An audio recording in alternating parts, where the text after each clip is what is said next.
अद्रोहक एक सज्जन थे जो बड़े ही इंद्रिय निग्रह थे।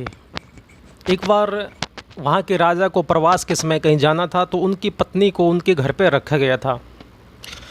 तो अद्रोहक के अपनी पत्नी के बिस्तर पर एक एक ही जो बिस्तर पे सोते थे, और कभी भी उन्होंने पराई स्त्री की तरफ जो है गलत नज़र नहीं डाली। अब सदा पराई स्त्री को माता के समान समझते थे। तो एक ही बिस्तर पर जब सोते, तो उस राजकुमारी जी का जो सोते समय सतन स्पर्श उनसे होता था, तो वो सोचते थे ये मेरी माता है। माता के सतन का जो स्पर्श का जो वो अनुभव करते थे, भी मेरी माँ के समान है। तो प्रवास के समय जब लौटते समय जब राजा वहाँ आए, तो उस समय उन्होंने अपनी स्त्री वापस मांगी, और लोगों के मुख से बहुत से जो है बुरे वचन सुने।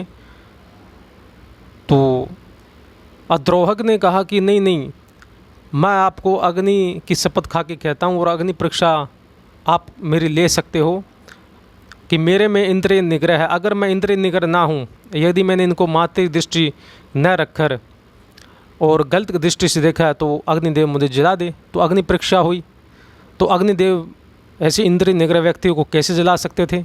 अग्नि शीतल पड़ गई।